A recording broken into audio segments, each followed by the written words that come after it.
Well, I'm Clint, and welcome to Swatches Livestream number 16. We will be doing our normal thing. We have our weekly art challenge. We're looking at the entries from last week, as well as kicking off a new one for this week. The winner, of course, will be taking home a free item of their choice from the SwatchesArt.com store. Welcome in, everybody. Valentine, Pamela, good to have you. And yeah, I just changed it up this way. I put some FAQs here, so the new people joining won't be having to ask the same questions every time. How do you join the challenge? How do you get your stuff reviewed?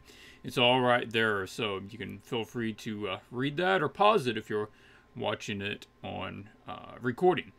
So let me just welcome everybody to the new stream, and hopefully everybody has had a chance to get out and enjoy Vibrance. Vibrance is the new group that I have started out on Facebook, and we're doing Vibrance streams as well, and that is focused on how to improve your art, whatever your pursuit is, improve your pursuits, art, and life in general by focusing on your health and better habits. Both have made a tremendous change in my life, so that is what we're going on. And that is the vibrance.group. Just type in vibrance.group, no.com, and it'll take you right there. Feel free to join that. We will be having a stream on Wednesday.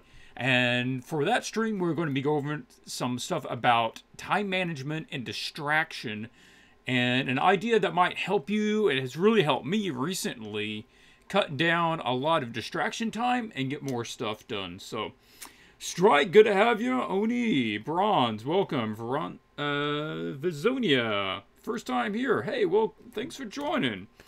Yeah, we've got people scattered all around the world, so this isn't the most convenient time for some people, but I always appreciate everybody taking the time to join in. I'm doing pretty good. Got quite a bit done today. Unfortunately, I'm a little under the weather, but not enough to call off the stream tonight.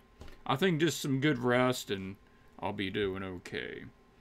I am gearing up for the Magic Tournament. There's a big Magic Tournament taking place in the Dallas area this weekend. So Saturday and Sunday, I will be out there. If any of my viewers, whether in the live chat or in the recording, if you watch this before Saturday, you're welcome to come out there and see me. Even if you don't play Magic, then, you know, stop by, say hi, say you like watching the channel. You can go to my Facebook, facebook.com/CurlyArt.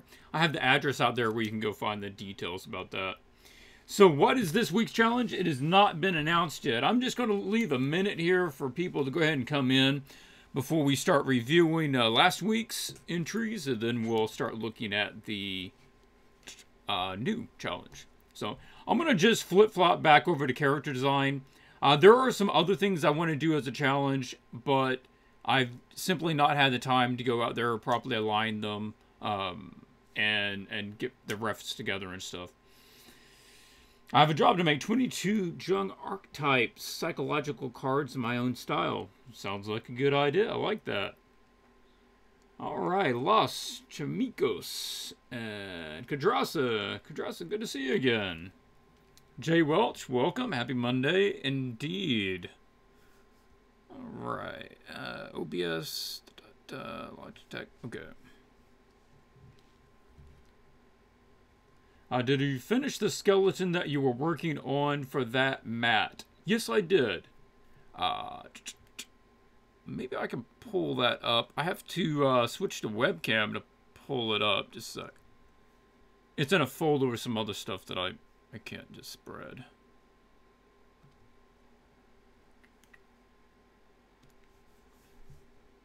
Right.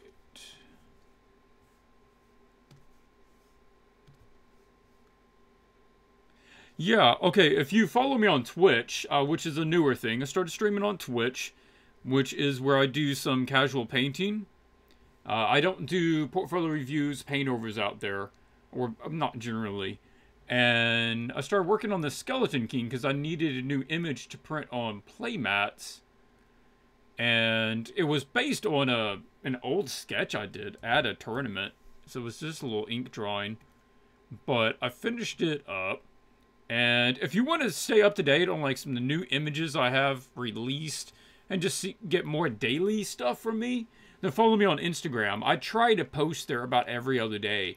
A new picture, an old picture, whatever it is. So you want to go out there if you want to follow me on that. Okay. OBS does not want to switch back.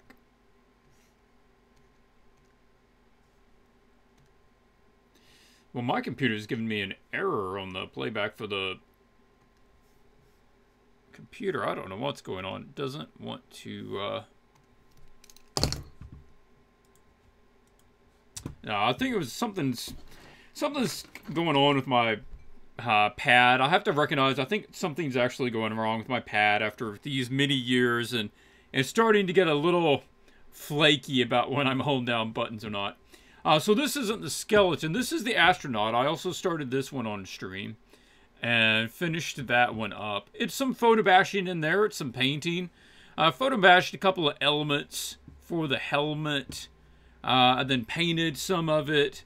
And then the background's almost all painted. I used photo bash some stars, star-filled in there. Some free NASA photos. I put in a little galaxy thing back here. Pattern from free NASA pictures. Just hand did the pattern on the planets. Repainted some stuff from a photo there. But yeah, I was pretty close to what I had in mind, so that came out pretty good. Then Skeleton King, that's the other one. I still want to go back and do some work on this. It's not 100% finished, but it's all the time that I had, and it's good enough to go ahead and print on some play mats and take to me with the event. So I will eventually go back. I still need to work on the shield, some stuff going on with that. I think I want to add some different patterns onto the sword. But anyway, yeah, that's what I was going on about.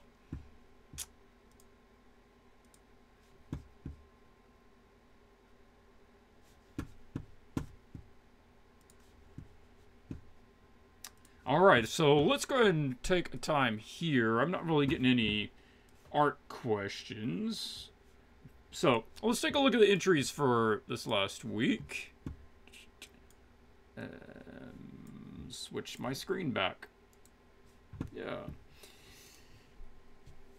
When do you decide that a piece is 100% finished? That's when you hit the deadline. Yep. Commercial pieces anyway. For a commercial piece, it's when you've exceeded the time or reached the amount of time that image is worth.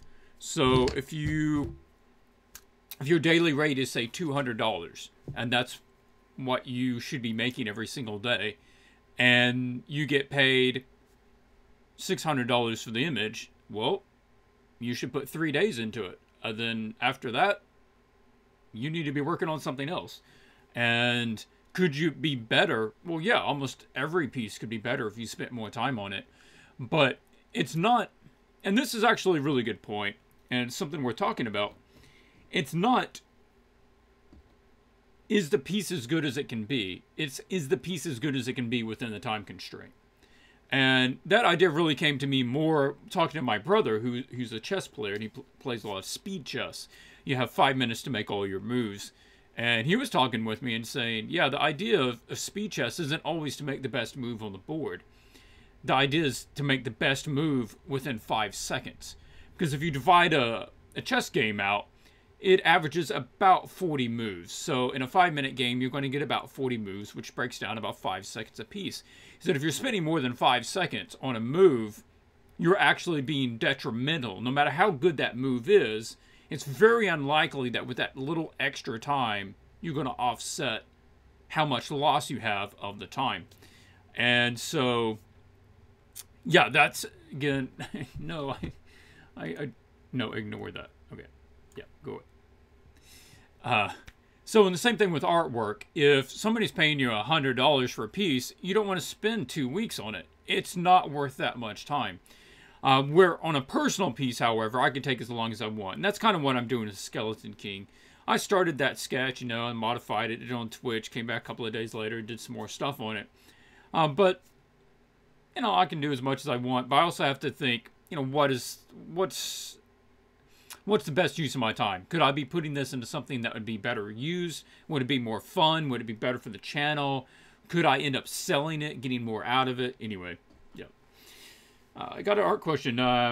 What do you recommend to study to learn how to paint texture? How to paint texture. I would say surface qualities is a big thing about how to paint texture.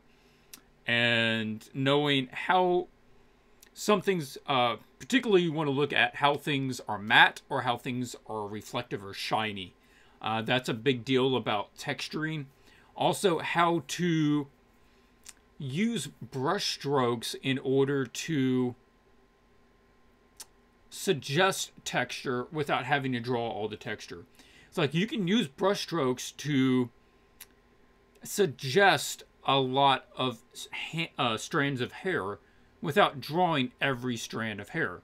In fact, if you have to draw all the hair strands, you're doing it wrong.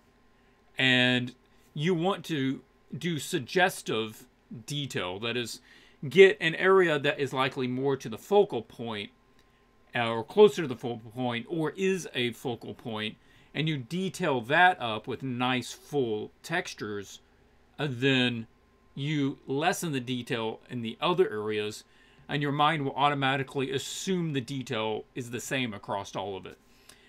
Other things to consider would be figuring out what is iconic about each texture.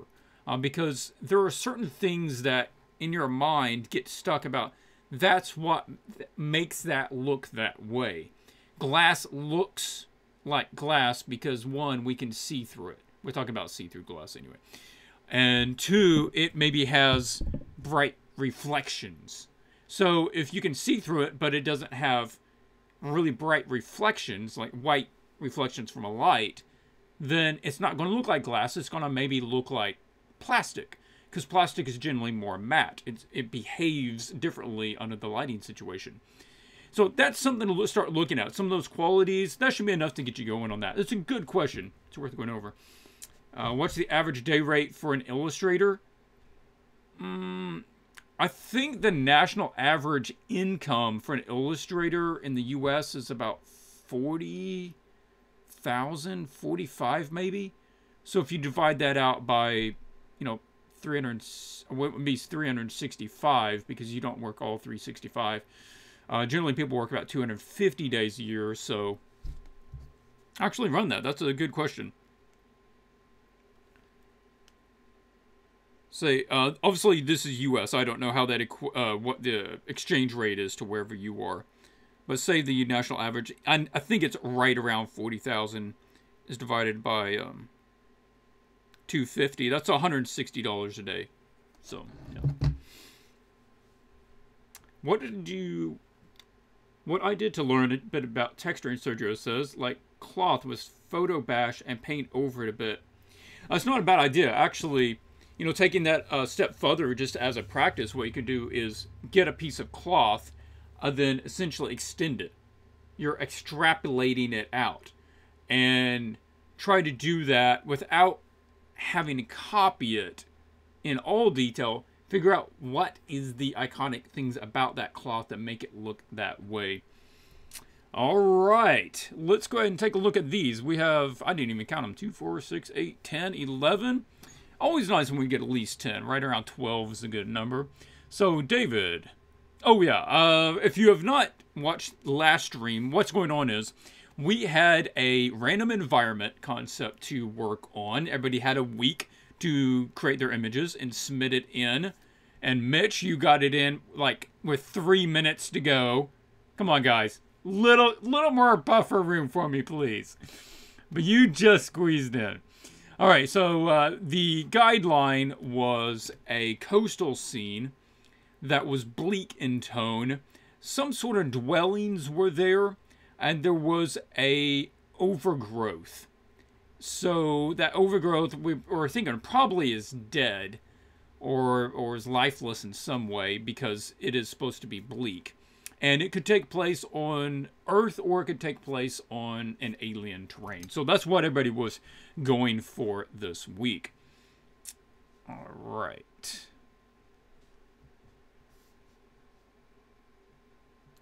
We're still on the right screen. Okay.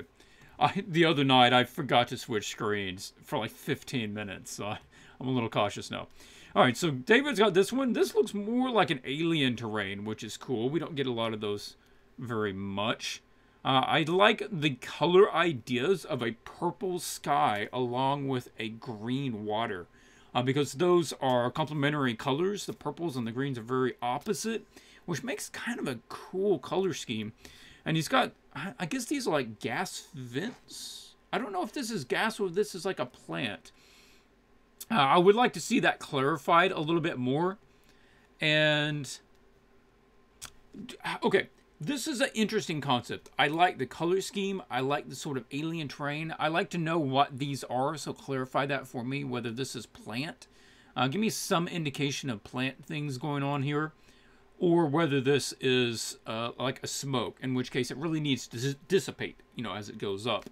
But go find some reference photos of a night scene, just to see how the image works as far as depth, because we have a very flat feeling that there is no difference between the color tone here and the color tone there. So yeah, let's just try to get some more depth in the image. GilHerm Oliveira has sent in this beautiful piece. Yeah, very subtle. We talk about very subtle tones in this one. He said something about the land of the fog people, a shrine of the fog people, something like that.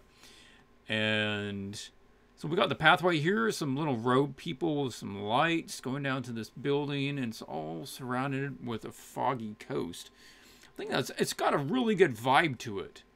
And the overgrowth apparently is these trees that are just kind of decrepit and dead. I like that. All right. I think that with something like this, you might want to add something in the foreground that's nice and close, or allow these guys to get a lot closer to us. The perspective doesn't quite work on this scene, because like the horizon line should be out here. It's that we're almost looking sideways. We're looking a lot more flat at this building, but we're looking at down a lot on these guys.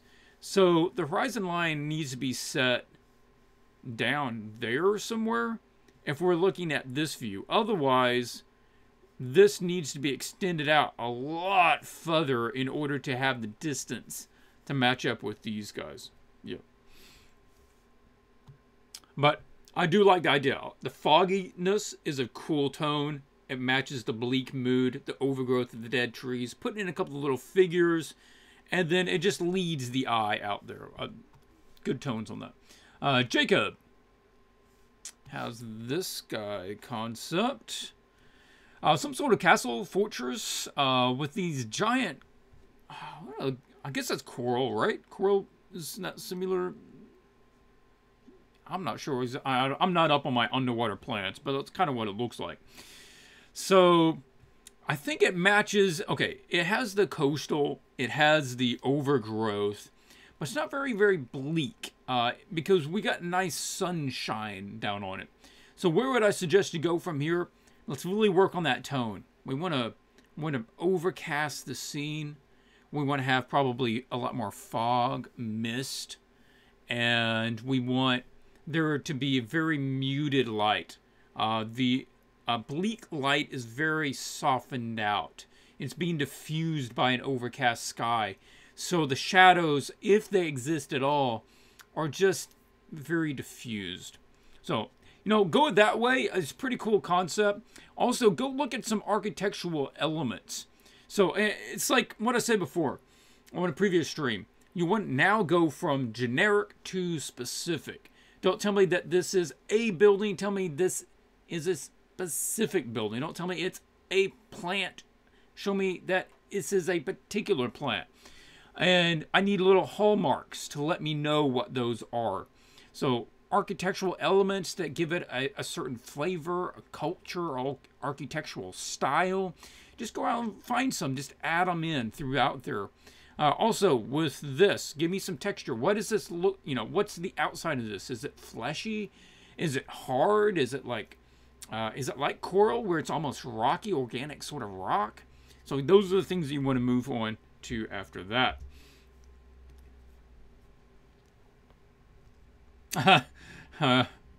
Vazania says, making me want to play Mist and Riven. Yeah, I had a really good time playing Riven. I remember going all the way through that one. I did not mean to actually open it in Photoshop, but there we go. This is from Welsh. Welch, sorry. And again, another lighthouse piece. So, two minds, right? Thinking alike. This is pretty cool. I like this, and it's a lot more of what I said, talking about overcast sky. This is very hopeful, though. Not exactly the bleak, right? Every single light is glowing. And also, just as far as lighthouse designs, you might want to think about not having all the windows down here, maybe the top windows. But generally, because huge waves crash into these things, you don't really want to have a lot of glass on the bottom half of a tower, you know, right up to the coast. So that would just kind of a logical thing as far as architectural design. And I'm not really seeing a lot of overgrowth. I guess this is the overgrowth with this stuff. But, okay. And you do have one little character up there, which is kind of cool. Yeah, I would say maybe look at that again. The light looks like it's almost going up. Now, maybe it's supposed to be going over our heads, but I have a feeling like it would do better if, and you think about it this way, say it was even darker, and it was raining, and this light, if you wanted to go right there, or right here, you probably wanted to go right there, because you don't need to copy the angles on both of those. Say it's going this way. So up over our head, over to the right, like over our right shoulder. But then it's very focused, right? These lighthouse lights uses the Fresnel lenses in order to redirect the light into a focus beam. And so it's going out like this. Then as that light goes out, it's catching all the raindrops. And that's why you can see the light. You can't just see light by itself. Like if I shine a light across here, you can't see that light across there. You can only see the light because it's hitting my hand. Light only exists that way, not in transit, unless it's touching something. And because there'll be rain and stuff, you could see the light beam really well. It would also make it stand out. So if you darken this even more and let that stand out, and you add raindrops coming down there in perspective, I think it could push the tone a lot higher. Or a lot further, sorry. Kudo. Got another entry this week. There we go. Okay. Too big.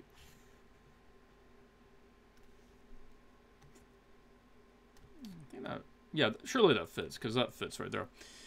All right, hey, he's got more of a, I don't know, it's like an abandoned fishing town? Yeah, I agree, Pamela. This is nice. Particularly nice piece. It reminded me of, like, the movie The Road, or maybe The Last of Us, the game. That sort of feeling. You just got this person wandering through a very desolate location.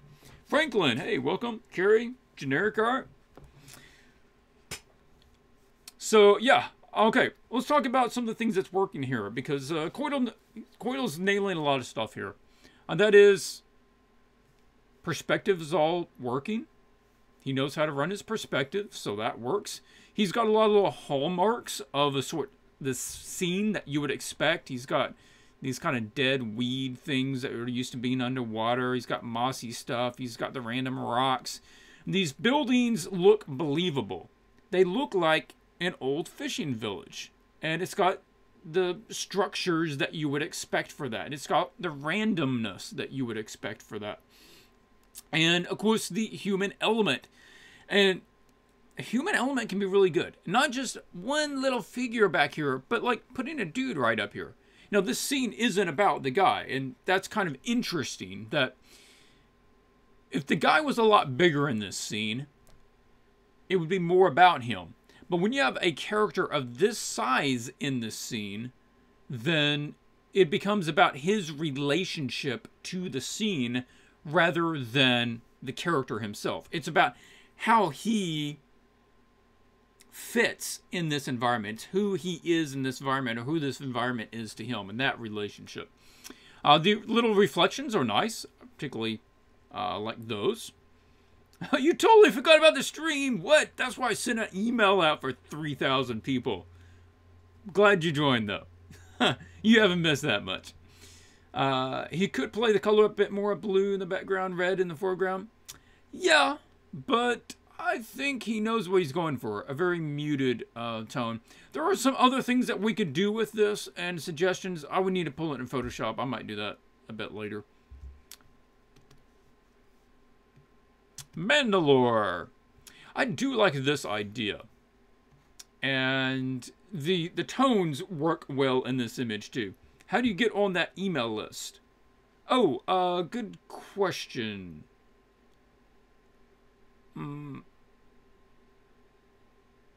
I used to remember the address. There was an address that you could just go sign up and put your email in there, but I don't remember what it is. Send me a private message and just give me your email address, and I'll add it on there. Yeah. So, we got overgrowth. I guess it's these mushroom things coming off the side of the wall. I like that. That's different. It's not something that I expected to see. And then these all washed up and dead. And again, some sort of little fishing village on the side. I particularly like the moss growing up over here, going up the bottoms of all of this and just slowly taking this thing over in moss. Particularly nice scene. There's not a lot of detail in this, in actuality. I mean, it's not like there's just this crazy amount of stuff going on, but the tones work really well. And that's what sells this piece. Also, surely they looked up some references for, I guess this is something like a well. I'm not sure exactly what a well skeleton looks like. Something like that, I assume. So, there we go. Good piece. Where could you go from here? I would say it would actually be nice if we had one patch of light right over here. Say that there's a hole in the cloud like that one. You know, it would let through some light. So we have a little patch of light that falls down right here. Because why? This is a focal point right here. And we're going to get it, just show off a bit more detail in this area on the top of that whale skeleton. You say, yep, those are whale skeletons. Cool. No. The painting displays the beauty of dread. Yeah, it's a very lifeless place, but it has a sort of beauty to it. It's so calm. It's not threatening. It's just sort of sad. So yeah, that would be my suggestion, my main one right there. And also, maybe you see a lot of times on shores, it doesn't just go straight down and then you have beach. A lot of times there are some rocks or a little jut of rock or something kind of sticking out of the water. So I would suggest, break it up just a little bit on that. Hey Clint, sorry to bother you. Not at all, Butterlux. I'm not as skilled as you, but I want to be a digital artist illustrator. However, I don't have any professional experience related to that, and my expectation on myself is so stressful that caused myself to turn away from drawing. What keep you going? Well, having reasonable expectations. I'm not saying you can't have lofty goals, but let's have reasonable expectations as far as, immediate progress. I don't have any professional experience related to that, and my expectation is so stressful it caused myself to turn away from drawing. A lot of times, new people overestimate how fast they're going to get somewhere. And can you make progress quickly? Yes, you can. If you put in a good amount of time, you're really focusing, and you've got some good places to be educated from, videos, teachers, that sort of thing. However, being stressed about it is not going to improve anything. In fact, you're always going to learn more the more that you're enjoying yourself. And the better attitude you go into it with, the more retention you're going to have. So, have that goal out there, but then it's also mentioned in the last stream, but have short-term goals. If you're a goal sort of person, then that would be what you want to do. Also, what you want to do is do it more. The more that you draw, the less the more that you do anything, the less you get stressed about it. The more that you do public speaking, the less stress you get about public speaking. In fact, you might even come to where you enjoy public speaking. You get, you know, energy from it, that you get to challenge yourself with it. The more that you get to learn how to play a certain sport better, the more you probably end up enjoying that sport. So that's something else. Just make it a habit. Make it a habit that you're going to sit down and draw for, you know, 30 minutes a day, whatever it might be for you. I don't know what your schedule is, but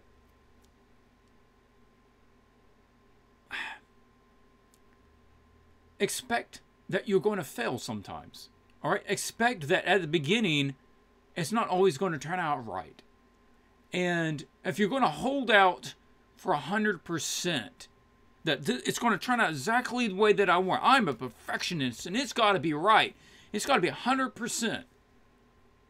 If you're holding out to 100% before you're happy, you ain't never going to be happy, and you're in the wrong line. In fact, that's a really bad way to go through life. I used to do that. If it wasn't just the way that I liked it, I was upset with myself. I was let down in myself. And that's no good. That's no way to live a life. You have to give yourself a little slack. You got to do it more often.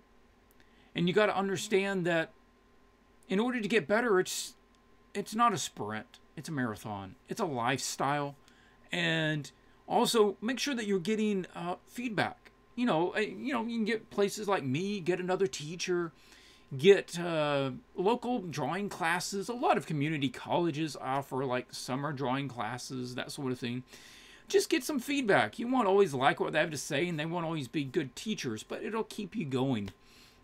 Hopefully those are some ideas. I honestly think if you start thinking about those sorts of things, it'll help more. And also, like I said, being a perfectionist can be bad, and you can't hold out till you're there. You can't hold out till you've reached your goal before you let yourself enjoy the process. Okay, well, let's keep going. Next one up is Martin B. All right, I got to turn down this heater. It's getting too warm in here. All right, Martin B. Another coastal scene here. This one looks more like I'm not sure if it's like a cold scene. I get the impression that this is like snowy mountains. I could be wrong. Maybe they're just rocky, but I think it'd be kind of cool if it was a snowy coastal scene. But yeah, very bleak and just indication of some dwellings there. What I don't really get on this one is the overgrowth factor of it. And I would like to see more. Something unique to this. There's no overgrowth. Like, maybe... Okay, let's just say, hypothetically, you decided to push this further. What could you do with it? You could get snow. Really push it towards the snow. Also, let's shade this down some, right? And say that there's some sort of thing coming out of the water. It's a dark, grassy stuff that's kind of just molding its way up onto the roadways and up on the sides of this thing, and it's just basically a weed. You know, it's nothing evil about it. It's just this stuff that just kind of overtakes everything and sucks the life out of everything. And I would say that maybe these don't need to be so lit up. It's hard to be bleak when you've got a nice, warm, well-lit building right over there. All right, so if you turn the lights out of it, then, and you just put a light down there on this guy, so you got one dude left on that little building out there. And then this one's torn, and there's holes in the roof, and that stuff's growing up over it, then that's more bleak. Or if you want to have some more movement in the scene, you could still be bleak and have some movement, and you just put a few remaining leaves on the tree, and just the leaves are finally falling off, and you know, it's succumbed to the cold, it's succumbed to the bleakness, and there's just a few leaves left falling off. Anyway, yeah, we're just talking about ideas. Mitch, what do you got for me? Haven't even looked at it. I just pulled it off and put it in the folder.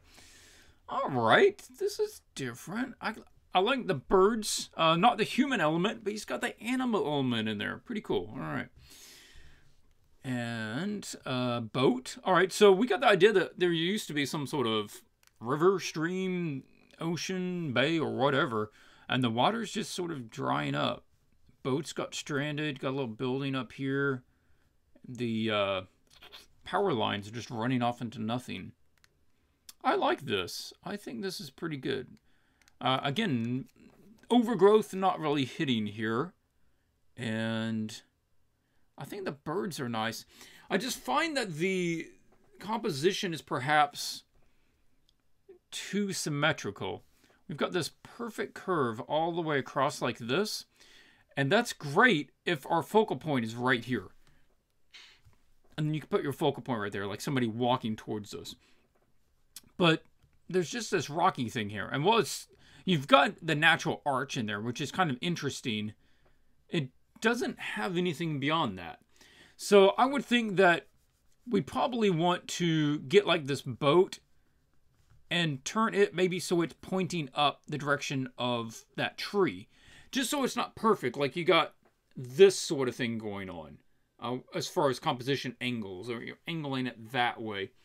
And yeah, I think that would work better. Or you just offset it so that instead of it being right there, you know, it's curved more off-centered. No, that would be the biggest thing. And we could put more boats out here. And that would at least give us an idea of perspective. Because I'm not sure how far away that is. I don't know if that's 50 feet away or that's supposed to be like half a mile away. But if we had another series of boats going off into the distance, then that would allow us to know what that depth is of the scene. All right. Let me back up. We've been getting some comments, but I've only been looking over there occasionally.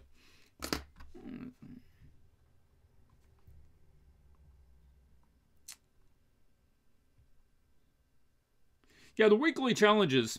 Yeah, guys, if you're new to this, or you're, new to art, I guess, then something to know about the weekly challenges is they're not about, these are the pieces you're now going to go put in your portfolio. Well, maybe they are. I don't know how much time you put into them. But it's mainly about getting over artist block. It's getting momentum behind you. It's moving the needle on your goal.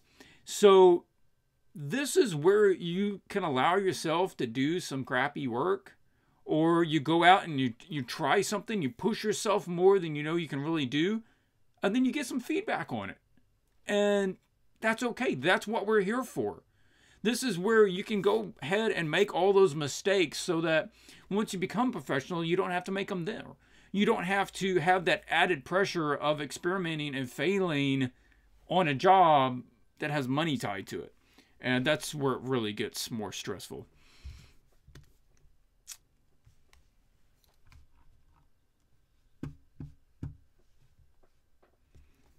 All right, going back down. Hey, Martin, welcome, welcome. Yeah, go enjoy your dinner, absolutely. Joka 1995 says, are you streaming on Twitch too? Probably not tonight. I've got to prep some stuff for the tournament. I assume you're assuming, you're talking to me. I've got to work on some other stuff to get the tournament ready for this weekend. So I don't think I'll be streaming on Twitch tonight. Maybe tomorrow, though. It would be nice to do something tomorrow. I need to work and get some new token cards printed soon. Not for this tournament, but for the one next month. And so I might be able to work on one of those tomorrow. All right, Mr. Daedalus has this one. He says that this is like, okay, I don't know why this keeps not wanting to go into the background. Let me sort that out there. There we go. No, he keeps like putting that one on top of everything. I don't know what's up with that. There we go. All right, so Mr. Daedalus said, I can't remember exactly, but like this crystal, the salt formation is sort of going over everything, but didn't quite pull it off right, wasn't sure what to do. So, all right, we got the coastal scene, we've got the bleak. I mean, this place is really desolate. There's just nothing out there. We've got some little dwellings back there, and I'm not sure what what this is. Is this like a... I don't know. It's just got this one piece of fabric coming off of it. Was it a flag of some kind, I guess? And the salts thing. It looks more like crystals to me right now. But what I would suggest you'd go take a look at is the salt formations that form around a natural geyser. So the geyser shoots this water up, and a lot of times it carries up these other salts and minerals, and it makes these pools around the geysers. And it gives some pretty cool colors, but nothing grows in them. It's so salty, just nothing grows on the ground around these things. And it creates certain patterns. It creates like these cool sort of multi-level pools of water. And that's what I would suggest going to look at. And so like maybe this has pools of water around here, but you know, it seeps off into this area and they're kind of different colors. We also probably need a little, unless it's like Antarctica and it's just super flat, we need some variation here. Because I'm a hard time following the perspective that this doesn't look that far behind her, but evidently that's supposed to be several, 100, 200, 300 yards away. And so I would look at that. So, yeah.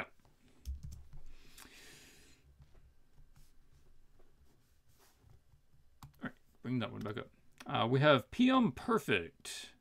What's the name? This one is definitely different. I'm taking this as we're looking downwards at a beach from something that's grown through this building. That would be my main thought is I'm not entirely sure what I'm looking at. I think that we're looking down and this thing is like grown up through a building. Because I think that's water up there, which means that would be the coast. So if that's the case, I think what we need to do is move the scene over a little bit. Maybe give me some other indication of perspective. Because I'm not sure the perspective going on here. And also with the other ones, let's see some other things indicating the mood. Like probably a stronger, limited color palette. Like towards the blues, grays, or even the dull greens.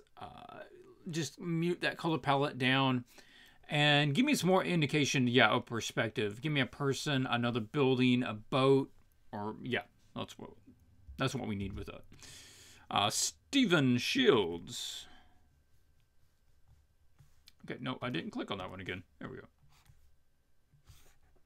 Oh, Stephen, one thing to note is your website that you directed me to go get this picture, I think it was a Wix site, if I recall.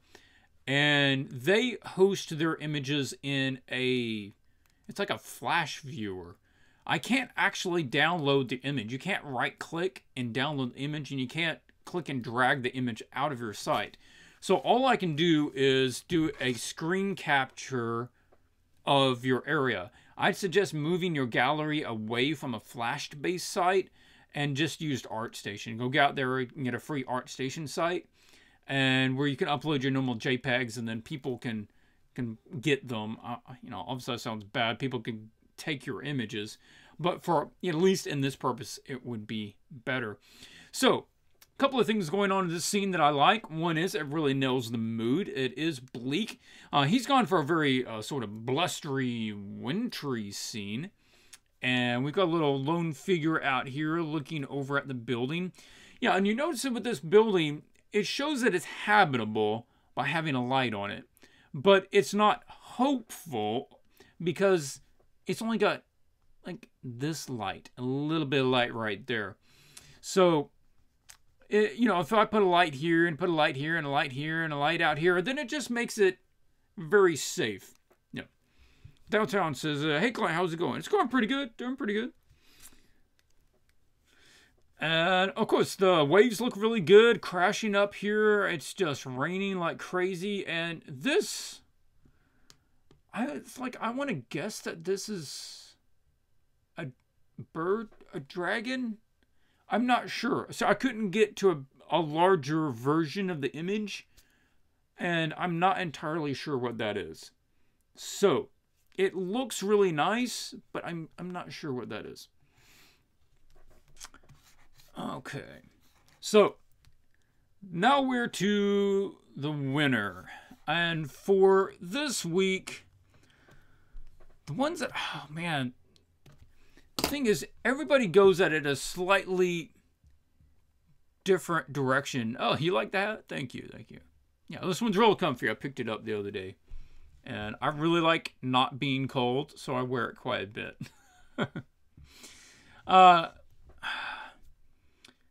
GilHerm, you're close. I would say that if you had got that perspective right, it would really help your scene. That it needed a little bit there. Mendel you have really good tones in the scene. It just, maybe, I want to just say the human element always makes it better, but it might help, like somebody examining the skeleton, or like I said, that little splash of light. So the two that I think are most successful this week are Steven and Kudo. This is just a really cool scene. It's really well rendered. It hits a lot of the notes, and it's bleak, but it also has a lot of motion in it. Kudo's also well done in, he's not going for the same thing as far as the feeling. It's a lot more peaceful. It's a lot calmer. So it's not that action, waves crashing and all that. But it has, again, the human element. And it's well rendered. It's well thought out. And it's well executed. So I'm going to have co-winners this week. It would be Steven and Kudo. Of course, if you've seen the stream before, you just know, send me a private message here on YouTube. And I will hook you up with whatever product it is that you want from the swatches.art.com store. And thank you everybody else for joining. Like I said, it's not always about winning. It is about getting something done. Hopefully everybody at some point gets something to win. But obviously you got some free feedback there anyway. Hacker Boy says, is this like an art review tip? Yes and no. I have a weekly art challenge if you just recently joined in. And what I do is do a challenge out to everybody. They have a week to do it, submit their image in, they all follow in the same outline, and I give them some quick feedback on the images if there's enough time to go over everybody's image, and then the winner gets a free product from the store. So that's what we do. And now we need to kick off another art challenge. I need to pull this up on the other screen. Give me just a second. And go back here. Oh, I need that in Photoshop. Swatches, Abakashi is having trouble sending you a note on YouTube.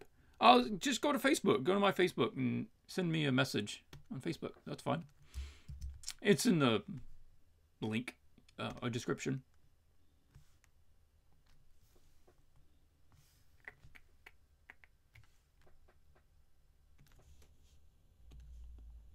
Alright, so we're going to switch from the environment back to a character. And we're not going to hit all of the criteria. I think we found that it's actually better if you don't hit all of them. But my dice, where did they go? I picked up some die in order to do our randoms. And I've got a red one on my desk, hiding behind something. Ah, there it is. All right, so Abba says, thanks, Stowe, and it was for one of the people in the chat, not Clint, but thanks for them. Oh. So, okay, we're going to start with class. What class is this? And we won't do the same class back to back. We've got number 10. Elemental. Nice. That is a change. Elemental. So we're talking about something that is a creation. More, I'm going to say kind of like a golem. This is a tree given life. It's an element. It's maybe magma or rock or water or trees or, you know, these sorts of elemental things. All right. And distinguishing element. If it fits jewelry or adornment. Okay. So it's something that has jewelry or adornment on it. Adornment could be... Oh, no, that's not what I needed. Come back here. It could be a lot of stuff. It could be some sort of headdress. It could be armor. It could be... Usually adornment, it's not armor-based, so I'll say that. Pieces of gold, design. I'll be fairly open. It's an elemental. I'll be pretty open on what you consider an adornment. And let's go down. Species, that's already kind of taken care of for us. So we will skip that. Maybe we'll look at... Let's do a motive. Have some sort of motive. 1 through 20. Gives us wings. Okay. So whatever the elemental design is, it has wings as part of it. Yeah. Species, we skip. Genre, do we need genre? I don't think so.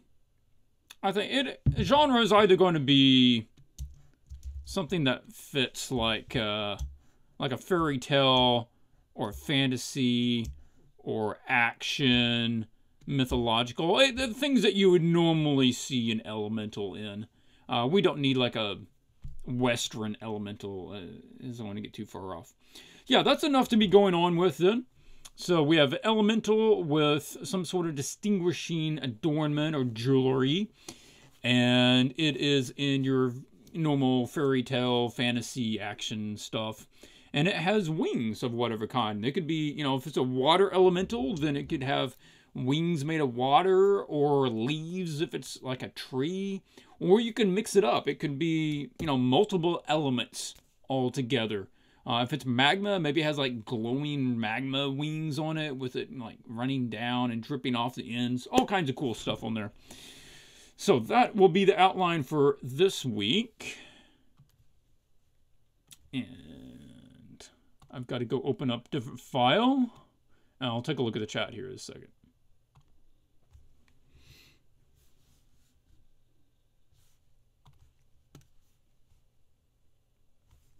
Where is my normal... Yeah, I'm going to be looking up a portfolio, doing a random portfolio review. And I had misplaced my list of submitted portfolios. If you're new, just joined in, and you want to get your portfolio on the list, all you need to do is leave a link in a comment to any of my YouTube videos, and I will copy and paste that and put that on the list. We do pick them out at random, so no promises it will be done next week, but it will be on consideration.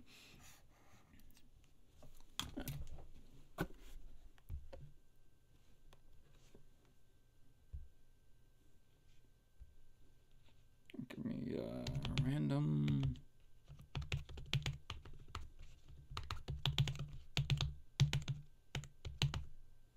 All right, I'm going to be generating a random number for the portfolio here on my iPad.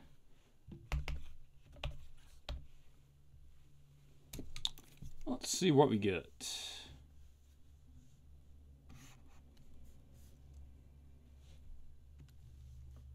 Go back up here.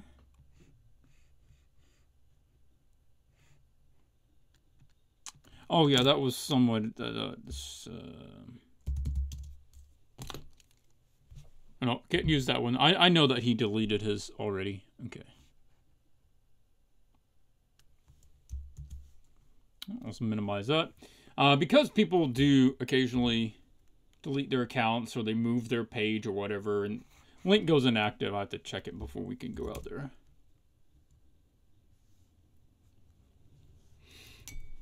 This stream will be recorded. You can check it out later. Yes, that it always is. It usually takes it just a little while, hour maybe, to process it, and then it'll get posted.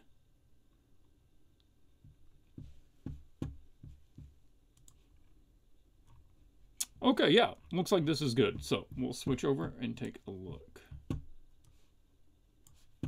Give me OBS back. Yep. Okay, so we're looking at the portfolio of drawcrowd.com/Vladistic, which is Michael Christo, apparently, who's level 5. I'm not familiar with this, but I guess you can level up your accounts. Okay, I think I remember seeing this when he submitted it, because that picture seems familiar. But I guess these are his, and these are ones that he's voted on or something. Okay. So let's just go through these then. And I'm going to get back down, chat back in. Swatches, would you review a DeviantArt portfolio? If it comes up? I mean, if that's what we land on, a DeviantArt portfolio, yeah. Okay, so we've got a character here. Not a lot of information about what I'm looking at. I know that I've looked at this at some point. I don't remember if I've looked at this on a stream or not. I remember that I've looked at this before, though. We've reviewed this before. Yeah, this was on a stream, right? Yeah, because okay. All right, then we're going to skip it. I do remember going over this before. These did seem familiar. I remember some of the points that I talked about. Okay, so let's go ahead and do a different one. I just, I find it really odd that you can use a random number generator and land on the same portfolio multiple times.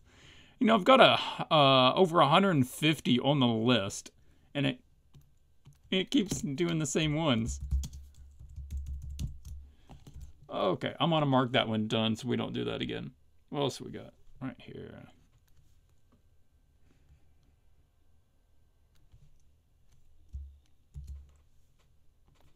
Try this, make sure this one works.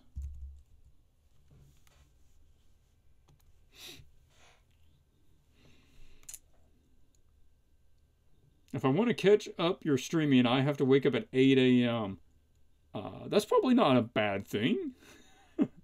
You should delete ones that you've done. I mark them with done so that I know.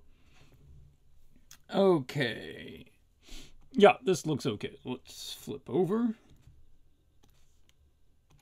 We're looking at the portfolio of Applime, DeviantArt.com gallery. Yeah, so you're saying, would I look at a DeviantArt gallery? Yes, I would, right here. Can a reward of the contest be a portfolio review instead of a product from the store? Hey, if you win and you ask me about that, we can work that out. So, portrait practice, master study. It looks like Elvgren's work. Yes, a study of Elvgren's. Self-portrait. Oh, self-portrait. Interesting. A girl with pearl earrings. Okay, it looks like a lot of studies. I don't know if these are based on anything. And that's all. That's featured anyway. Okay. Looks like it does a lot of movie studies from scenes, movie grab studies and commissions. That's actually a really good idea. If you haven't done it before, go do some studies from movie scenes. Apocalypto, what a great image to do a study from. To get that wet feeling, and you can really learn how to make that work. Yeah, these are digital. That's correct. He might have some in here that are not. Or she. I didn't look to see the gender. Those are digital. Let's go back. Let's see what we have as far as commissions. We have one. We have Viking Kitty is the cover. Dover Kitten. Tesla. Oh, okay, based on the game. Yeah, all right. I get it. That's fun.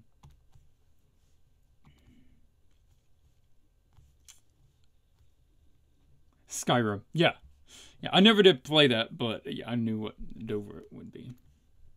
I gotta say, loving the brush strokes. Using a lot of natural brushes, suggestive tone, working with a lot of different edges, not super sharp. That's something that I actually like, is the looser edges. And I would do it more often. A lot of my clients don't really go for that. They like well-rendered tight things. But yeah, there we go. Metal sci-fi. It took forever. Yeah, that would probably take a while. It's well done. Okay, so let's start looking at some things that are good, things maybe to think about going forwards. So, very good at looking at originals and being able to get the gist of them very well. Let's look at this master study. The original is here from Gil's painting, and this is their takeaway from it. They've done several things that a lot of people wouldn't do if they're making a master study. Is a lot of people would go ahead and sharpen out all these things that are fuzzed. They did not do that. They really did not lose the tones. They didn't lose the color.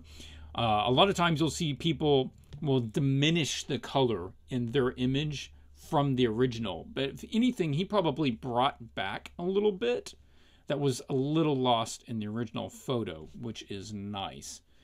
And okay, it's good. It's good. The drawing's all very accurate. Actually, his face is probably maybe just a little short. It's so close though.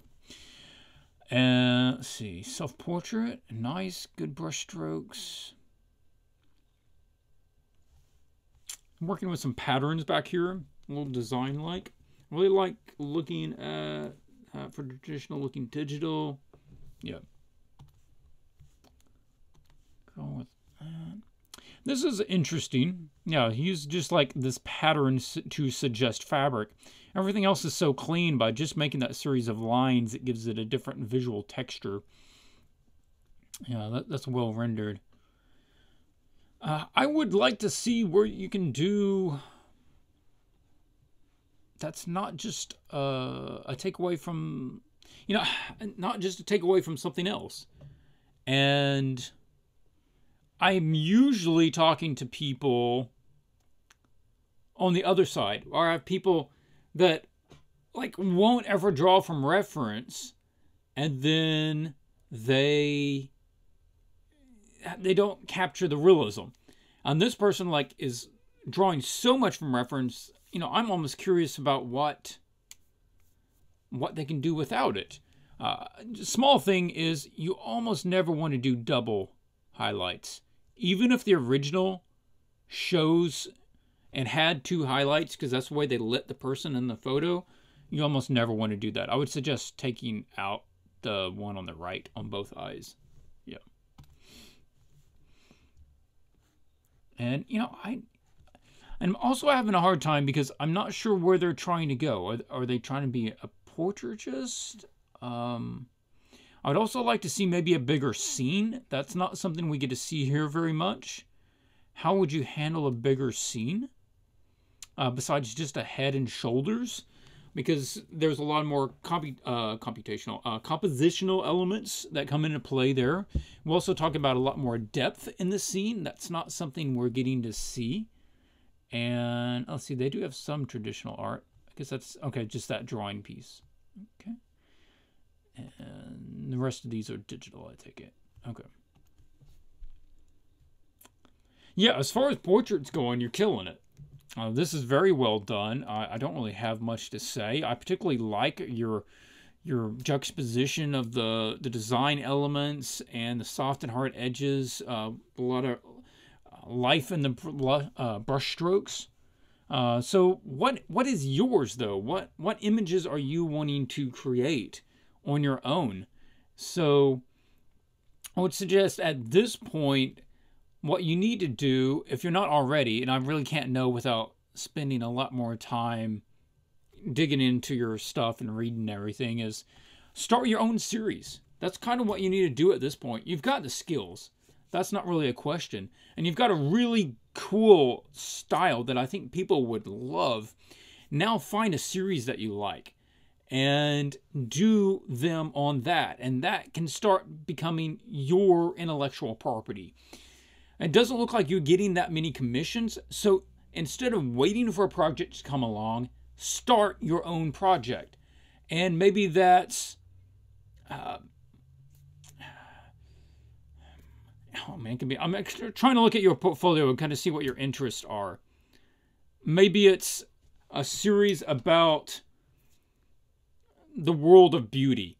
It's like, and you do a person that's considered beautiful in 20 different countries, nationalities.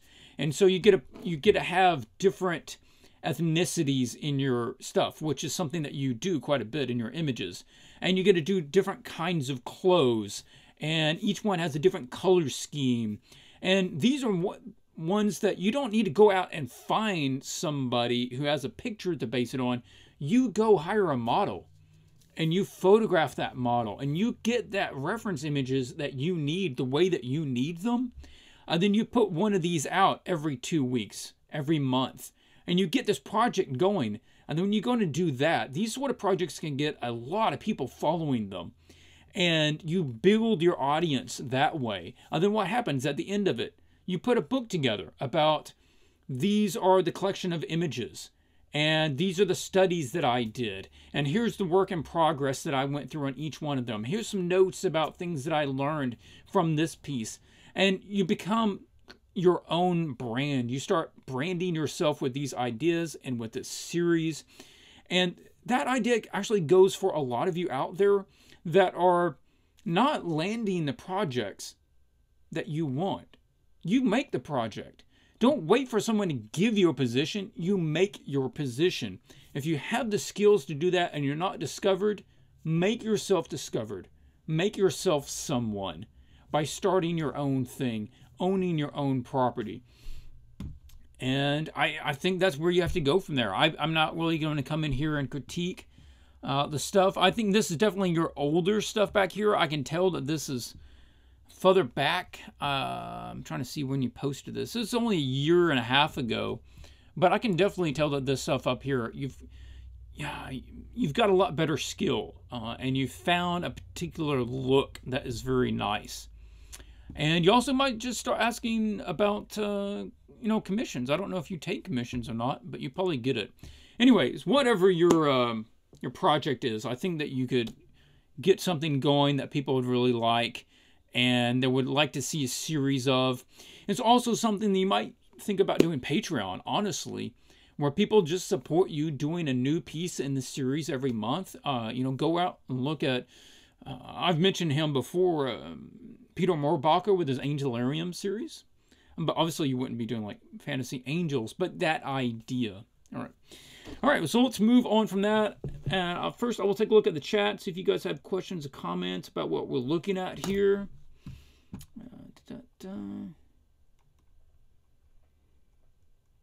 Pretty new to the stream. Where do we submit challenges when we're done? Just leave them in a comment on one of my YouTube videos, preferably this one that it pertains to. Clovis says, just put your image link to minimum once it's uploaded. Okay, I didn't go that far back.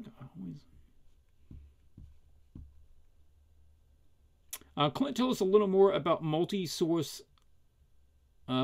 source thing. Why isn't it good to show more than one highlight? Okay, let's just pull that up. I'll do that. The problem with one highlight is that you don't know what to look at. And you're dividing a focal point. So the idea is that this is a circular shape that has a circular shape inside of it, that has a circular shape inside of it, that has a circular shape inside of it. The eyes are meant to be the focal point of the head. They literally have the target pattern of circles and circles, which is a really fundamental way to get somebody's attention, is a target pattern. And then what do? At the center of that pattern, you put 2 dots. Well, that breaks it down. You just broke down the entire pattern by making the inner thing be divided instead of being solitary, having a unique spot. By having one highlight, that word totally just escaped me. By having one highlight, you have a singular point of focus. But if you have 2, then ultimately the piece is focal point is divided, and the piece is not structured very well. And it's also, you just kind of keep bouncing between the two of them because you're not sure what to look at. It's a small thing, but it's easily fixed. Yep. Hi, Clint. I was just wondering, what's your opinion on doing fan art in order to gain more exposure? And how important do you think exposure is in order to get professional work? Okay. Nothing against doing fan art. You always want to be careful about making sure that you tell people it is fan art. All right, so be upfront. If this is fan art, tell people it's fan art. It's not a legit creation. But aside from that, if you enjoy doing it, you feel free to do it. Also, there's some gray area about like selling prints of fan art, because that is intellectual property. You can't just sell them. People do it all the time, though, so that's really on you if you get into trouble. How important do you think it is about getting exposure? It can actually be a really, really good way to get exposure. So if you come out to, say, DeviantArt, like the site is here, and you do a really nice series of fan art on Harry Potter, let's say, that can rack up tens of thousands of views, if not more. There's some super popular people that have done just that. And it's somewhat useful in getting professional work. And it works by, if you get a lot of views on your image, say on DeviantArt, then it's going to give you better standing. If somebody goes to the site, it's more likely going to show up. So if somebody's out there looking for an artist to work on their project, who are they going to look at? The people that are hot, right? The images that people really like. They want art that people are really digging right now. So they might come across your piece since it's so popular. Now, that can get you some exposure. Also be sure that you can do original stuff too, and not just derivative work. So if somebody needs to then hire you to do a new character for a book cover, know that you can do that even if they don't have that original. So you're not doing another fan piece. Otherwise, exposure is good as far as building an audience. I live off of audience. I live off of people watching my YouTube channel, my Twitch, following me on Facebook, and occasionally picking up my ebooks and playmats and stuff. That is literally where I make, I would say, half of my income. So yeah, that can be really important. It's always a good idea to try to start building an audience underneath you. Even if you're not sure where to go, you don't know if you're going to want to do a book series or sell prints, or, you don't know what you want to do with it. But yeah, build audiences. Always a good idea. Okay, when is the due date for submitting these challenges? Same time every week? Most of the time. It is, I would say, 4 p.m. the following Monday. Sometimes I start the stream between 5 and 7, depending on the day. I'll let you know on my Facebook. Now, also next Monday, I don't know if I'll have the stream or not. Or I might have a late stream. I'll have to give you an update on that. I will be driving back from Texas, and it is a long drive. So I might push it around, maybe even to Tuesday next week. But usually it's Monday at about 6 or 7 p.m. Central Standard Time. Lithium says, how do you go about doing Patreon when you can produce work every month, but then ending up having a 2-month art block, not being able to get anything out? Something I've been struggling with out of nowhere. I would say first, you probably don't need to be starting a Patreon if you're going to have a 2-month art block. Because there's something fundamental about working professionally that does not allow that. And as a professional, you cannot wait until you have a creative spirit. You get up in the morning and you start working. And you learn how to work. And you learn how to be creative. And you do it on command. You don't do it when the feeling hits you. And there is always a lot of stuff out there. So, fundamentally, I'm gonna challenge you that if you're going to go at it professionally, one of the things you have to learn is how to overcome artist block. And if it's going to go on for 2 months, you really need to be reading some stuff about artist block and how to get over it. Because I would not be able to eat if that happened. I would not be able to make a living. I would start starving. So, one, always be doing it. And figure out what inspires you. Figure out what gets you having creative thoughts. I get a lot of ideas from other people's artwork. Not like stealing the ideas, but I see something that is taken in a direction that I never thought of before. And it makes me think, well, oh, if you go that way, then you could also go this way. Well, it'd be really cool if you kind of got that direction, that they took that and combined it with this other thing over here. And that's also a really good way to come up with new ideas, is combining two things that aren't usually related. So whatever say you're doing Patreon, if you need to do a new work every month, then always have a list. Like, okay, these random characters and environments. That right there, you use those 2 pages, you will never have artist block again. You just commit to whatever this comes out, this random character, I'm going to draw that, and that's going to become my character for this month. The next month, I'm going to do an environment. And whatever that environment is, that's where I'm going to draw it. And you can literally, I calculated it out. There's something like 60 quadrillion possibilities on just the character page. You're never going to run out. So yeah, you do things like that. You have to fall back on sometimes principles and ideas.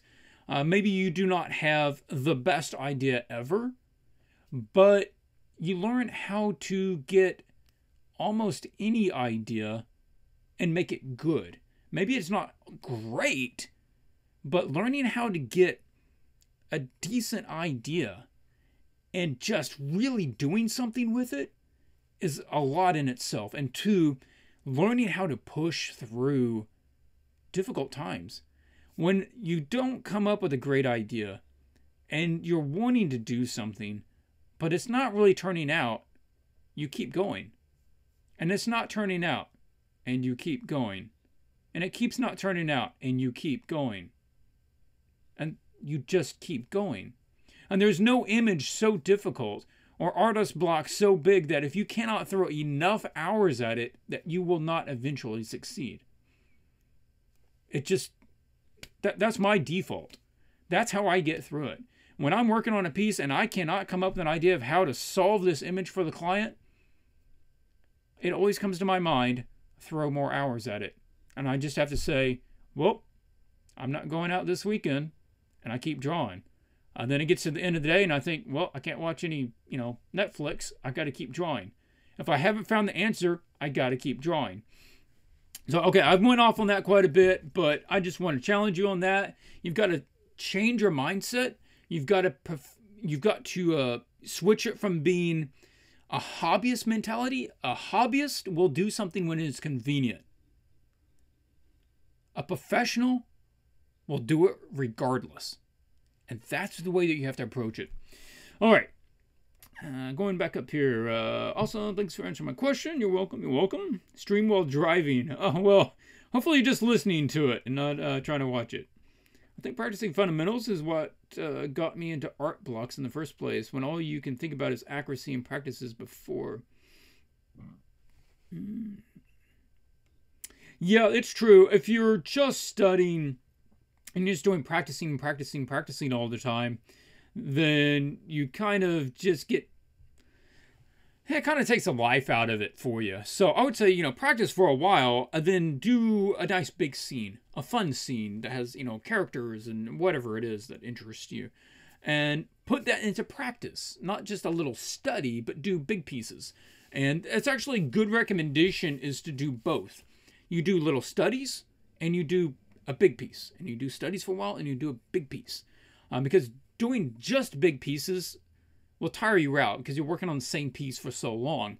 But doing little studies, eventually you just feel like you're not actually accomplishing anything. You're just all these are kind of throwaway.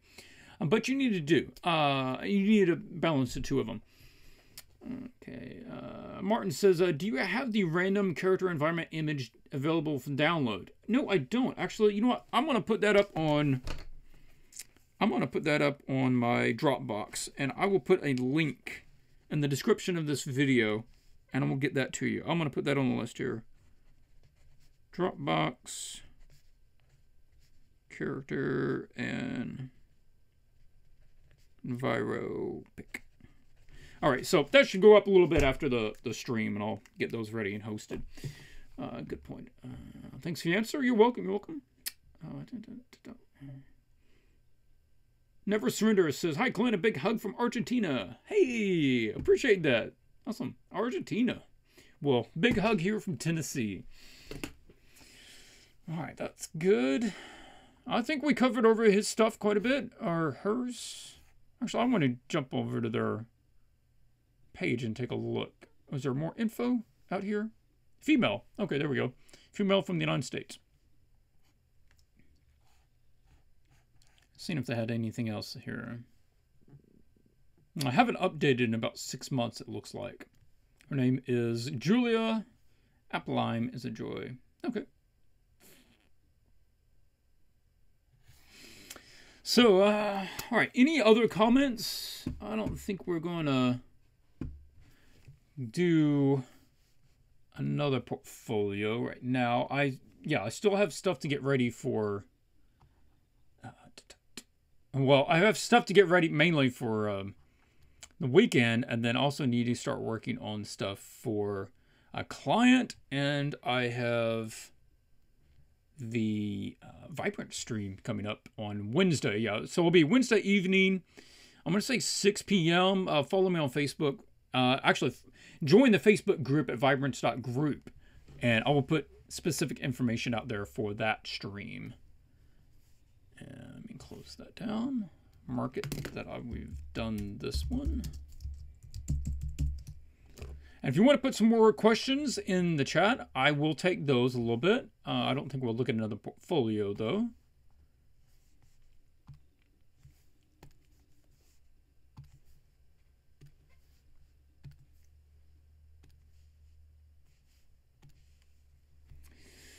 All right, so yeah, if you want to join the Vibrance group, like I said, we're talking about distractions, time management in the Vibrance group. And one of the big points about this group and talking about habits is making better use of your time. Somebody asked me a week or two ago about how long would it take to get better at this or that, or get professional, or how can I make, get better faster, that sort of thing. And one of the things was, okay, the time that you dedicate to improving, let's really make that more useful. A lot of people follow the 80-20 rule, and I've said it before, I'll say it again, that 80% of the outcome is coming from 20% of the work. So you're improving, 80% of your improvement is only coming from 20% of the time that you're taking. And the other 80% of the time, you're sort of spreading across, looking for references that you don't really need, looking for ideas that you don't really need because you already have your idea. It's sharpening pencils that you're not going to be using. It's whatever this other stuff is. And we want to talk about how to make better use of your time. This one has honestly helped me a lot, so I look forward to talking about it. George has a question. I have a question. That's a good way to start it. Oh yeah, also, if you are new to the chat, put @Swatches in front of your question. That is to me specifically. It will flag it, and it's a lot easier for me to notice. You tend to use the hard round brush, I think, for your pieces. Yes, I do. You use it with pressure sensitivity, opacity, correct, and opacity and flow in 100%. Thanks. Yes, I do. Unless there's some reason that I just need to do a light wash of color over something, then I might set the opacity down. But generally, yes, 100% on both of those. And actually, I'll pull this up. The normal one, what he's talking about is this one. And it's just your regular round. But I will often come in here to the brush and set this so that the spacing goes down. 25% I actually find is a little high. I had to reset my brushes a while back, so I haven't fixed this one yet. But I'll usually set that down to 5 or less, so it gives me a smoother line. Yeah, that would be the only other little change I would do to it. And we're talking about opacity. He's referring to transfer being hit right here. And opacity jitter is down, and it's set to pen pressure. So the harder I press, the more opaque the brush stroke would be. Yep. Dark Lurid says, how much would you recommend to draw from reference and imagination when practicing fundamentals? For example, for figure drawing. I'm going to go with a rough 50-50. So spend a while drawing from reference and then go do some other figures. Say you're doing some little skeleton sketches from reference. You're looking at some people's poses and you're sketching the basic forms of the person standing there. And then after you do that, go do some more sketches without reference and use the exact same approach, same sort of shapes, same sort of forms, and just start trying to immediately apply that knowledge that you got from your, reference study and apply that to a non-ref study. And that's a pretty good way to do it, is about 50-50. Or maybe if you're really earlier on, maybe 60-40. Actually, from reference at about 40% from imagination. Yep. Martin says, good night. Great stream, Clint. Well, thank you. And good night to you as well. Yeah, hopefully drop by Wednesday. It'd be great to have you. He's saying Los Tramicos, if I'm saying that correctly.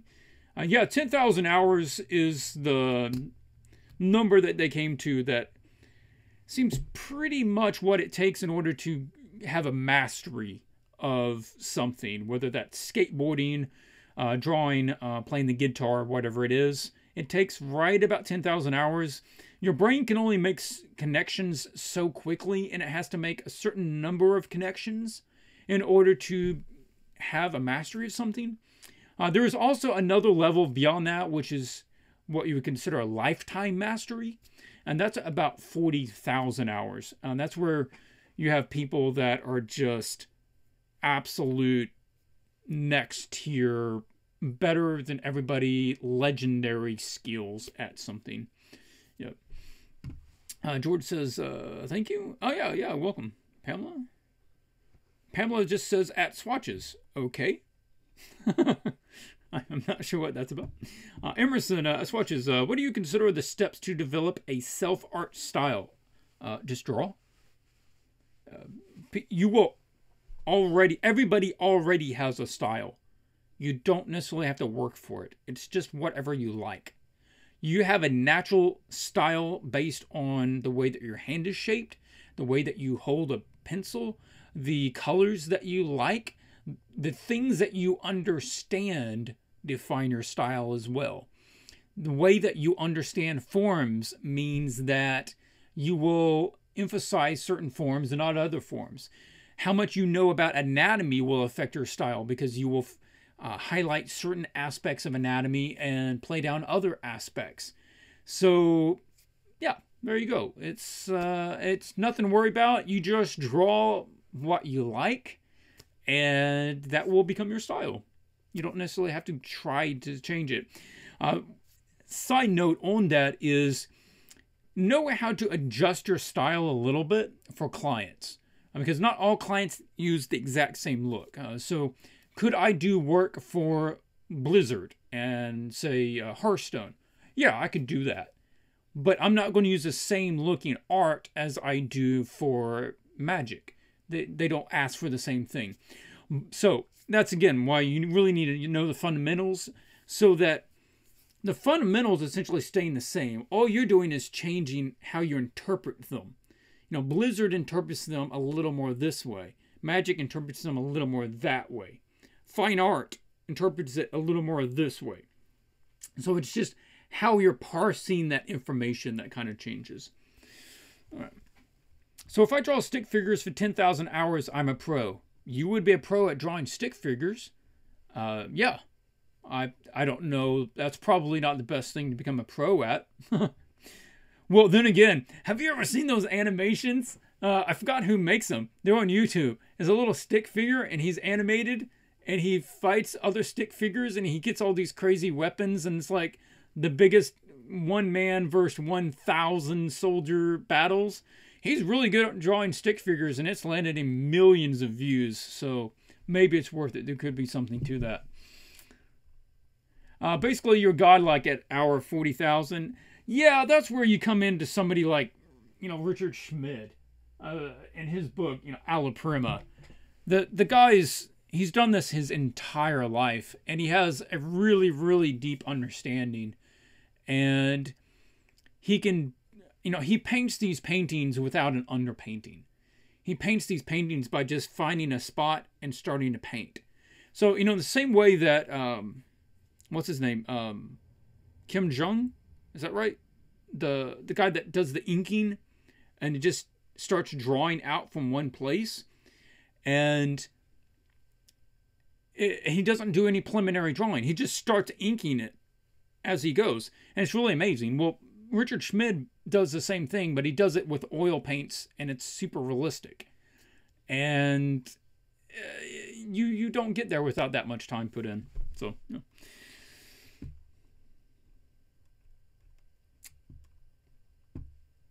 That's Swatches from Los Tramicos. Any advice for a guy that has to work a day job that's not related to art and still wants to get back to drawing and getting better at it and hopefully switch to doing it full time?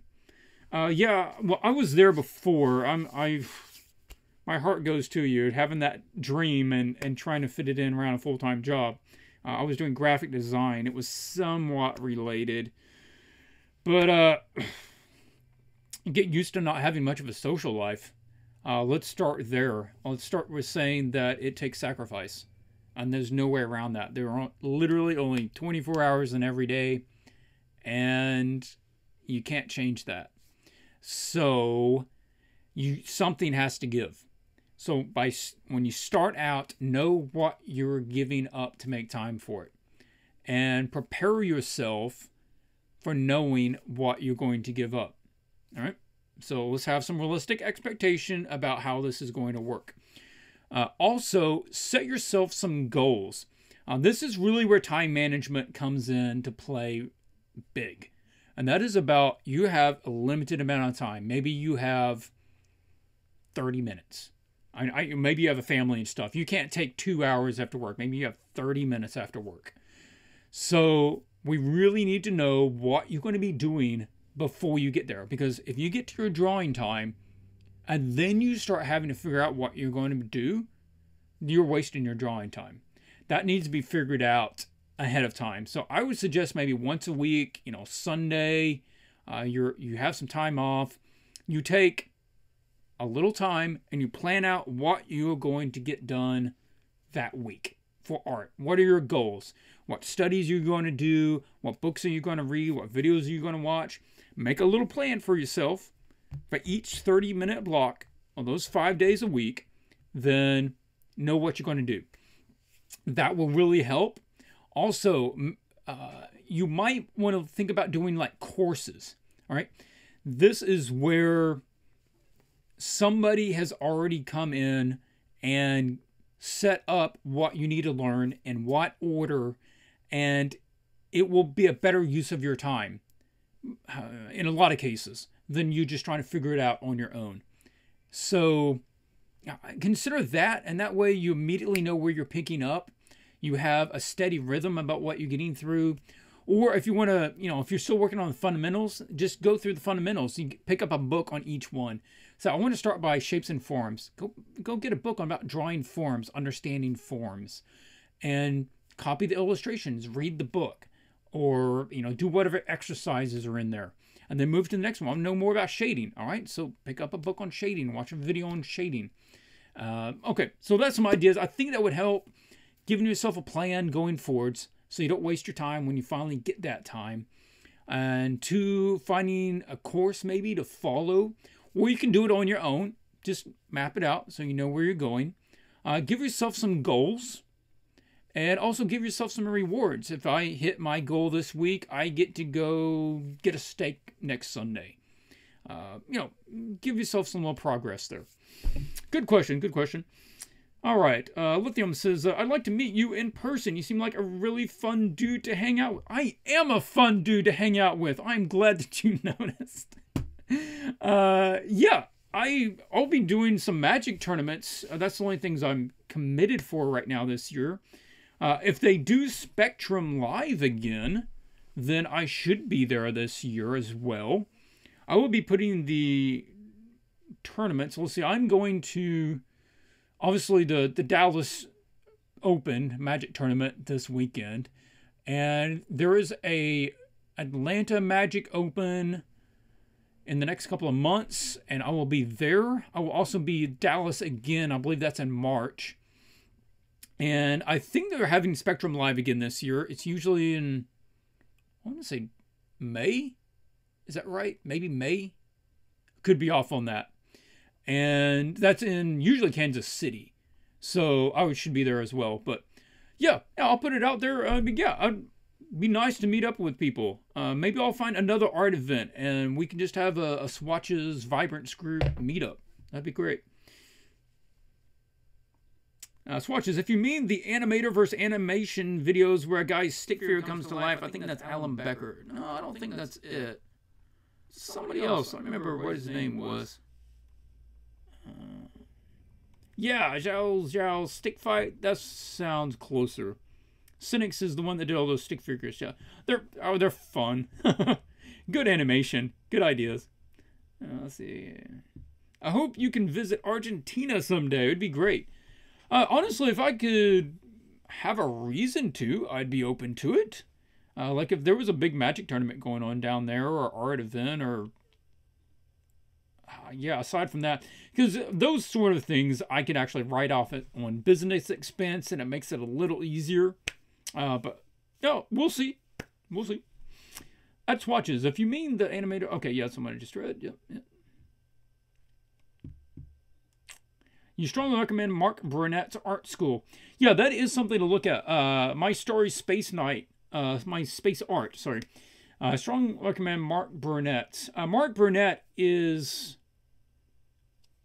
He's the one that has QBrush, I believe. QBrush.com. And I have several of his other ones. I've not yet picked up the art school, but if it's as good as the other ones, it is probably worth picking up. He knows his stuff. He's a pretty good teacher. High quality videos and everything. That's great advice. Thanks a lot. Oh, you're welcome. Absolutely. Any tourneys in New York? Not right now. Oh, there probably are tournaments in New York, but I'm not committed to any there. So, yeah. Right now, I'm doing ones that I can drive to. And so, yeah, there you go. I did so many flying trips a year ago. I just got to where I got so tired of being in airports. I was literally gone 8 weeks out of a 16-week stretch. I was gone literally every other week for several months. And it kind of just burned me on the whole airport traveling thing. But I might get into something else this year. We'll see. But his 3D modeling tutorial, really helpful and insightful. Yeah, if nobody has been familiar with it, I'll type it here in the chat for those watching. QBrush. Oh, yeah, it's not .com, it's actually .co. QBrush.co, it is a site where you can go buy educational art videos, ebooks, and I would say resources. There's a lot of 3D models that are made there, Photoshop brushes, different stuff for a lot of 3D programs that I don't understand. And Mark is the one that created it. And he's got some really good stuff himself.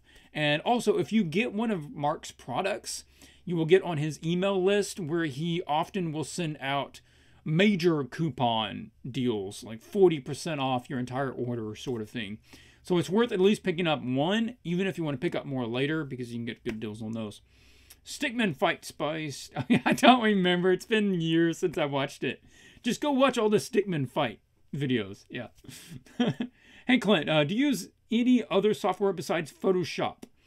For digital painting, not on my computer. I use a Clip Studio on my iPad, and I've been pretty happy with it. And for the computer, I played around a little bit with a app called Alchemy, which was interesting. I haven't touched it in a long time, but yeah, I remember doing a little bit of Alchemy. You could do like a mirrored thing, and that's what I really enjoyed. So I was designing a character with like triangles or something. It would automatically mirror it. So you could draw one half of the character, which that was kind of cool. There are plenty of other programs out there. I'm just so used to Photoshop, and I've used it for so many years that I don't have to think about where things are anymore. And my fingers just automatically do all the shortcut keys. So even if there's better options out there, I don't really want to have to do with a learning curve. Swatches, is there going to be a Twitch stream after this? Probably not. Maybe. Honestly, I need to look at my list and see what else I have to do today. If I can get some drawing done today, it would be nice. But I will put out on my Facebook. I will put a post out there if I want to jump over to Twitch. So that's the best way. Yeah. I'm using a Paint Storm Studio, and I like it a lot so far. Still some bugs to get fixed, though. Okay, Paint Storm. Art Rage. Yeah, Art Rage is very popular. GIMP is also really popular as a completely free program. J. Welch says, Swatches, I enjoyed watching you ink your proof cards. Any chance we get to see some of your non-digital art? Yes. Yes, we will. I enjoyed. We have some more drawing to do. I am looking at doing some paintings. So we're talking about proof cards. If you're not that familiar with Magic, I do images on the Magic cards. So it's like Liliana, a character that I drew. And the first time that they print a card, they print them all together on a big sheet. It's one big piece of sheet of paper that has like 50 cards on it. Then afterwards, they chop them up. But because it's on a big sheet, it goes through a printer, and it prints one side of it, and then it prints the other side of it. And they just print one side of it, and then they check it to make sure that it looks right. You know, nothing goofy with the print setup. And then they give that sheet to the artist, because they then have to set up the other side, the back side. And so we get cards that don't have the official Magic logo. You can't play them in a tournament because it doesn't have the logo. But they become collector's cards because they're limited edition. There's only that one sheet worth of them. And a lot of us artists will go on to draw stuff on the back of them. I want to paint something on mine. This is a beautiful, beautiful piece that I picked up from Howard Lyon on the back of one of his proofs. That's his proof card. And he painted this beautiful classic portrait. And if you're not familiar with Howard's work, go check it out. I think he also has some educational videos. He does a lot of painting, oils, acrylics, gouache, that sort of thing. And if you want a traditional background or know how to do it traditionally from that background, then go check out his stuff. Or at least get some ideas. Howard Lyon, Lyon. And so, yeah, I was thinking about painting some on there. And I'd like to do that on stream, but I need to test it out. See which paints work well on the cards. Not all things stick well to them. Yeah.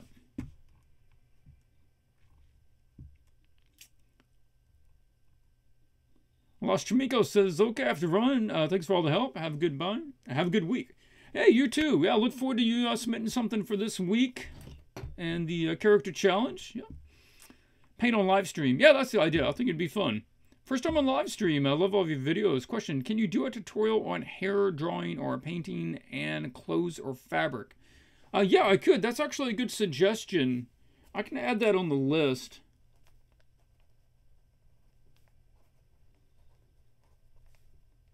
As a topic on a video.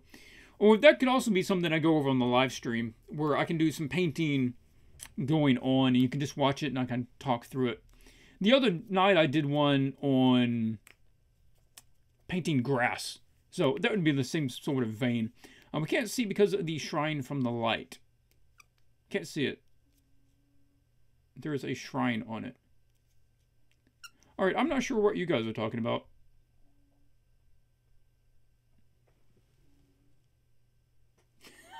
Sorry, there was this weird noise. My cat is snoring, I guess.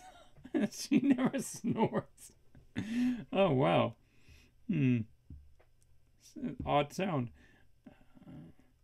Swatches, would you consider making a live stream testing a new kind of software like PaintStorm Studio or Black Ink?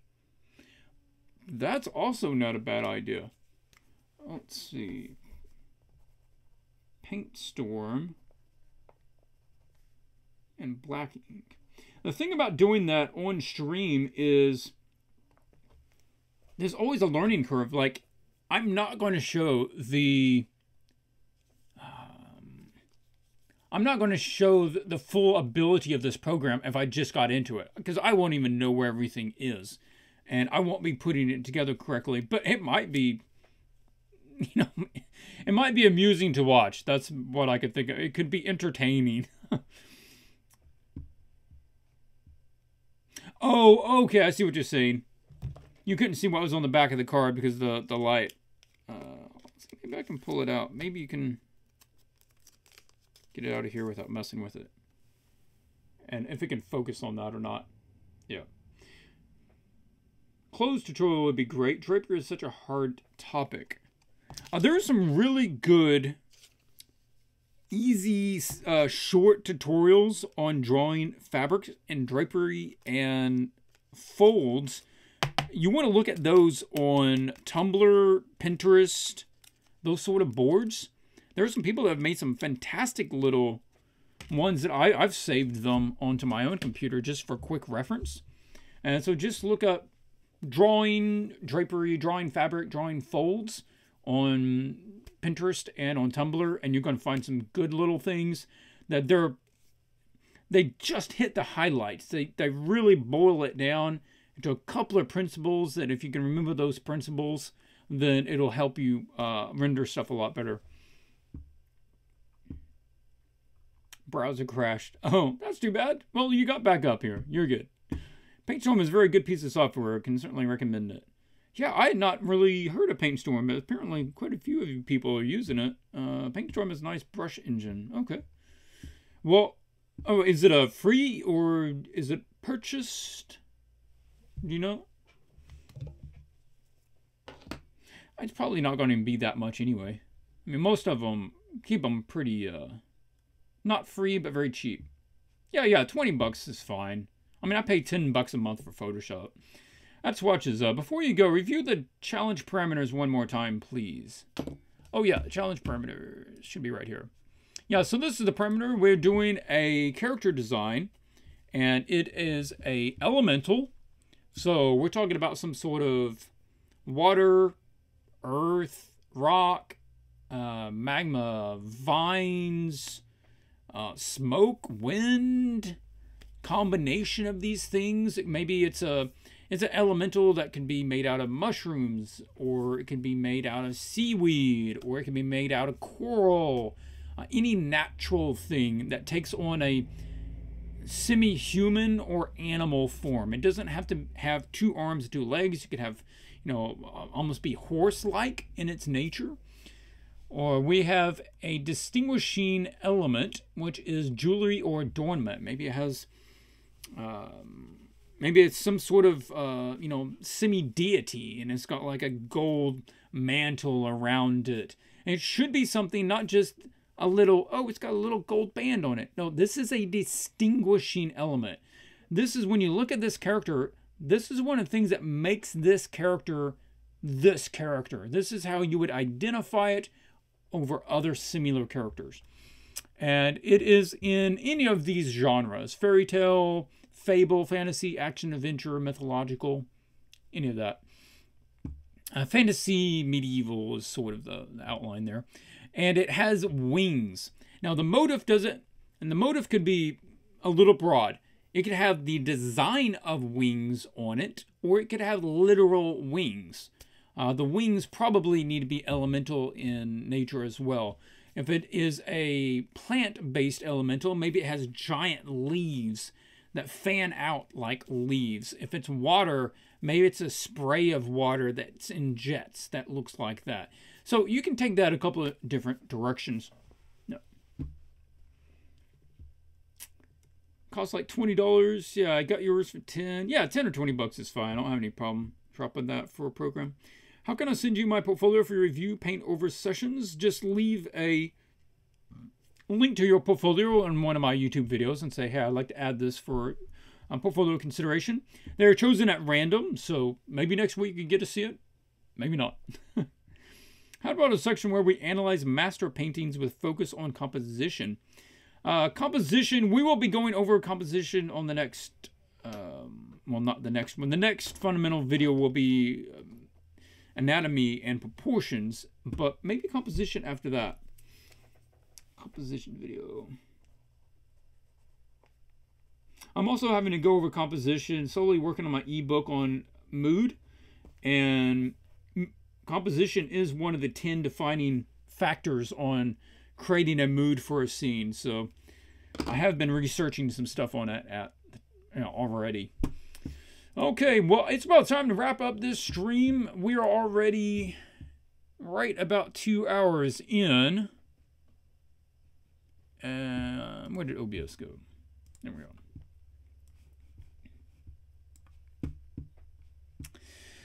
So yeah, oh, thank you very much for joining. I think we had a pretty good stream.